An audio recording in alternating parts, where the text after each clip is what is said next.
Welcome back, everyone. Well, slightly cooler as we head through this weekend with a few tropical showers possible, and then all eyes turn to the Gulf of Mexico as we head to next week.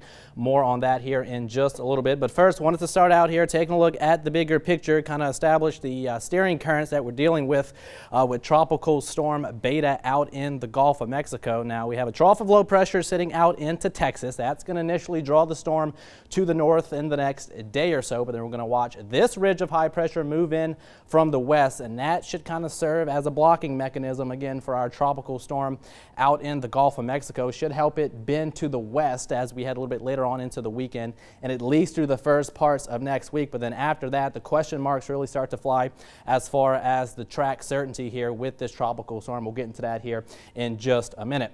Now, locally out there on the radar, mostly cloudy skies across Acadiana. A few light to moderate showers out there, mainly for southeastern Acadiana, right around St. Mary, lower St. Martin, and Iberia parishes this evening. Some of this looking to build inland, so we're going to have to keep the rain chances in the forecast, but none of this overly heavy or anything like that. But otherwise, partly to mostly cloudy skies as we head to the rest of this evening and overnight tonight. Now, out in the tropics, things are certainly busy. Of course, Beta upgraded this afternoon. We'll get to that here in a bit.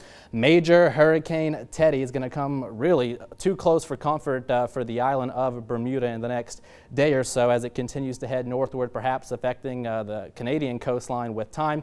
And then Tropical Storm Wilfred here actually formed earlier this afternoon, and also we had a Tropical Storm Alpha form as well off the Portugal coastline as well. But really all of these systems not going to be any threats to the Gulf of Mexico or any threats to us here in Acadiana. Now to Tropical Storm Beta here. Again, was Tropical Depression number 22, but was upgraded to Beta as of the 4 o'clock advisory. Center of circulation somewhere in here, but notice most of the deep convection sheared off to the north and east, at least at this point. Again, we are dealing with unfavorable wind shear at this time, but it does appear as we head through the course of the weekend that should relax a little bit. Of course, we have plenty of warm waters out here, so should start to get its act together at least a little bit and could allow for a strengthening again as we head through the weekend in the first parts of next week. So 4 o'clock advisory here, winds at 40 miles per hour, moving toward the north-northeast at 9. And again, the track forecast, at least in the near term, we're pretty confident with here. It's going to drift to the north as we head through Saturday and then start to make that bend toward the west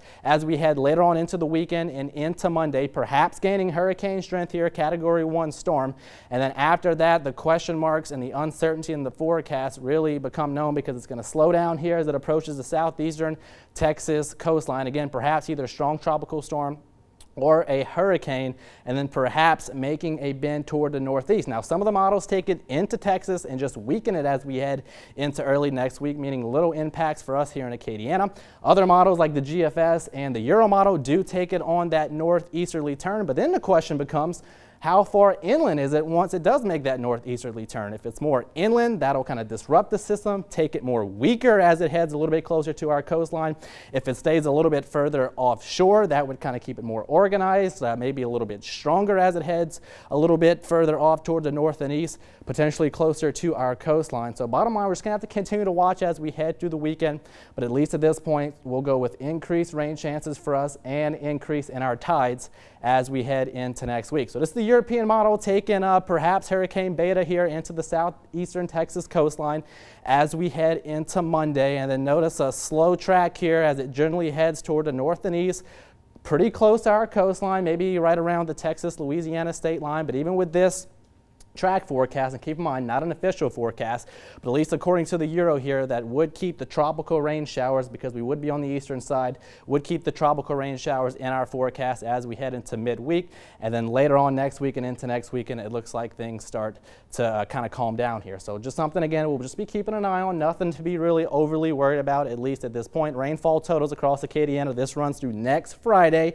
so a week's worth of rainfall. Not overly impressive, 2 to 4 inches of rainfall, but this can easily be doubled, at least in certain spots. And notice the heavy rainfall totals into Texas, central Louisiana. This could slide a little bit further to the east as well. So just something we'll have to watch here as we head to the next several days. Now, as we head into your next 10 days, rain chances this weekend pretty similar to what we saw the last couple of days, at least for your Saturday. Partly to mostly cloudy skies out there, about a 20% chance for isolated tropical showers that move in from the Gulf of Mexico, mainly just, again, light to moderate rainfall out there. And then rain chances solely dependent, again, on on the tropics as we head into next week. But again, at least at this point, I'll keep elevated rain chances in the forecast with those high temperatures, at least a little bit cooler in the mid to upper 70s.